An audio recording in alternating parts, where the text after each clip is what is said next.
Cheers, Hansi. Cheers, Johan. It's the business end, and that's why we are we're extremely businesslike. so business. We're all business. No fun, no party. No, there's no more fun and games now. Yeah. It's definitely all business. It was a lekker weekend. Nice weekend, and I can't remember the exact scores, but I saw that. I do know the first game. I watched Munster against Ulster. Ulster. Ulster just completely blew them out of the water. Yeah. Very quickly. From the start, yeah. Yeah. I watched that first try again.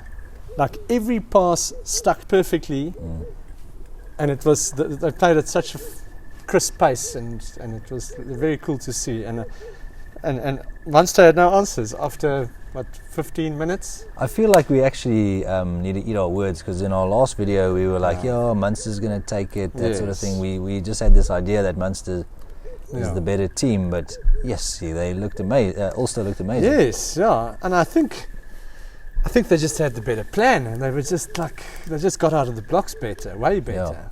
Yeah. And I mean, if you think about it, Johan van Graan going to Bath, is it?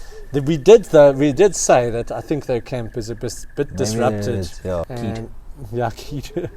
And obviously he's leaving, so I think it was sort of. I think they were just caught off guard in the first bit of the game, and they couldn't come back. I still thought Munster was going to come back, but and we'll come to it later. But I think that, considering how Ulster played against the Stormers in the round robin phases, I think the Stormers must be worried.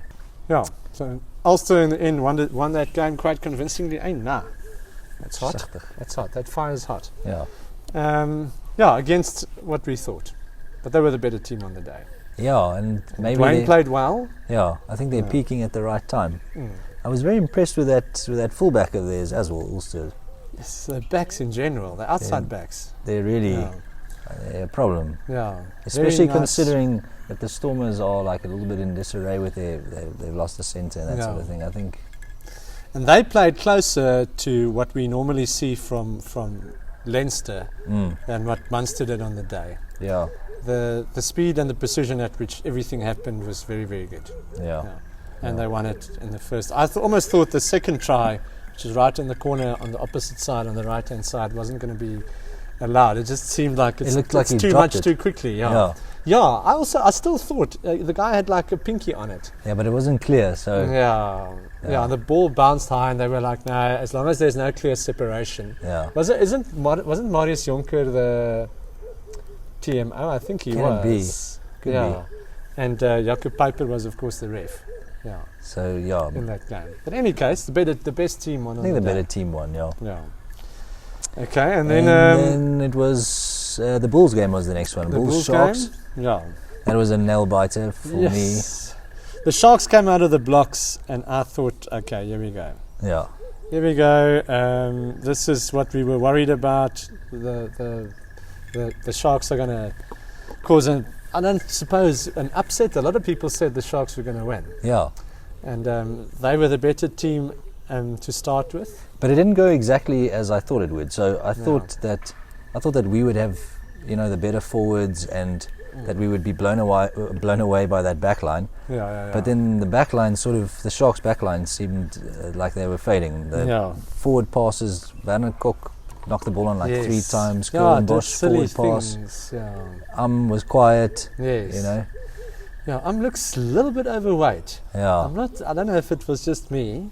Yeah, he's got cool guy tips. Yeah, he was having a bit of a Japanese holiday. Yeah. So I don't know. But and then it was 10-all at half time, and the Bulls started very, very well. Yeah. And they ended the first half well to stop the Sharks from really putting their ascendancy on the game. Yeah. And then the last 20 minutes of the game belonged to the Sharks again. They were the better team in the last 20 minutes, and the Bulls just managed to make enough phases. And that's where the Sharks forwards were magnificent, basically. Dominating the scrum. And the maul. Yes. Our maul wasn't going anywhere, and their mauls were really progressing well. Yeah. So I think I would say a little bit lucky to come away with the win at the end. Yes. It was actually our centres that did it. Harold Foster went off early in the game, but Cornel Hendricks was very good, and I thought Stedman Gans was good when he came off the bench. You know who played And very Moody, well? Moody is definitely like a talent. Yeah. He was a bit like, lukewarm during the season, but he's starting to look like the real deal. He's not very, very fast. No. He's quick enough, but he couldn't run away from the Sharks inside centre. He's also not very fast. No, he's in form at the moment. But he created that try. Someone who impressed me from the Sharks was their 8th man. Not Pepsi. It's Pepsi. Pepsi Buthelezi. Yeah. He broke and how many Henku tackles Venter, the number 7 flanker was also very good. They played well. It was a very good rugby match. Yeah, but they made some terrible mistakes, some tap and goes that they shouldn't have taken. Yes, and that's the Jaden issue for me. Yeah, he'll do like some amazing things, but then he does some crazy things. That was definitely a time when they should have just gone for the 3 points. Yeah. And that tap and go. I mean, take the line out. If anything, take a line out 5 meters out. Yes. No, that was very dumb. I mean, silly. especially in a quarter final. Yeah, but that's what we said.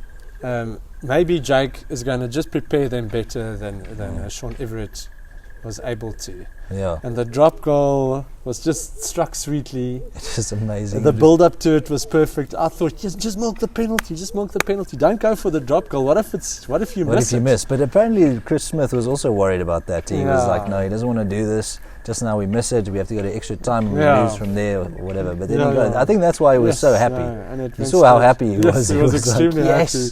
Everyone was extremely happy. It was a fairy tale finish to the game. Yeah. But and then it was Leinster 76-14 against the Glasgow Warriors. Yeah, which also makes you think, like, do they belong there? Like, what's going on? Yeah, I mean, we said it after we played the Glasgow Warriors at Loftus. We said we had a terrible game. Yeah, and we still managed to score 4 tries. Yes. So that's. I mean, the gap between 1 and 8 is very big. But more importantly, is this like a preview of what we are going to get next week? I don't know what you can read into that. Yeah. Is it good for a team to completely run away with it? Yeah.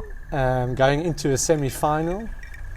Obviously, they are by far and away the favourites. I think it will be a huge upset. But we know what the Bulls team is doing right now.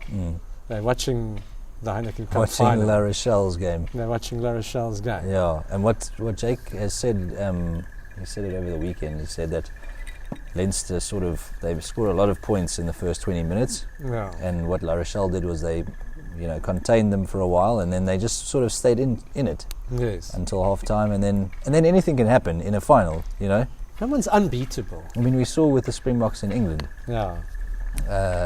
That. We it was like it just stayed close, and we were not the favourites to win that game, and then it just turned out that it's anyone's game. You just choke them until they start. And Leinster, see, in a game like this, you're never pressurised. Yeah. So it's never a situation like a record score, of what do we do now? It's getting tight. What do we do now? And that's what happened with La Rochelle. Is it got tight. And they didn't come through it. Yeah. They run away with so many huge victories that it seems like when it gets really tight, like proper test match arm wrestle, they don't know what to do. Yeah, but not like saying no, and I'm not being derogatory. Yeah. They obviously know what to do, but it's more difficult to execute the game plan when it gets to that. I really hope you're right, because I'm grasping at straws. I'm trying anything here. Because it's a little bit like Goliath and David. Yeah, it's like Ireland playing a Bulls team that does not have a single Springbok who's currently in the mix for the Springboks. Yeah. They've got Oaks that have played there before, but it's basically like a provincial team against Ireland. And the Rainbow Cup final, it just still sits in my mind. I've got like, it's like seared onto my retina. That I hope it's a contest. I'm seeing someone about it. Yeah. I think we just hope that they don't completely run away with it, that we still sort of in the game with some pride after 60 minutes. Yeah. We lost 31-3 to them in the opening game in Ireland. Yeah. Which, if you think of it now, is not too bad. Yeah. Yeah. I'll take 31-3 after last weekend. Almost. Yeah. Not really, but almost. Yeah, and then the Stormers also a little bit of a slow start. I thought the Stormers they didn't. I mean, they won the game in the end, but I think it's either a case of that their injuries are starting to tell, or they I don't know, they're a little bit like just not bringing the noise at all. They lost Ricus Pretorius very early on, and then they put a youngster on, a 20-year-old. And he's out now. I see Ricus is out. Ricus is out now. They brought in Jean de Jong, who's 34, somewhere around there. Hasn't been in the mix a lot. He's experienced, but it's obvious they are struggling with injuries. Struggling with a lot of injuries. Yeah. And I feel like the Stormers sort of broke away a little bit whilst Edinburgh had a yellow card. Yes. So it's hard to read into that result as well. And with Ulster looming next week, I don't know.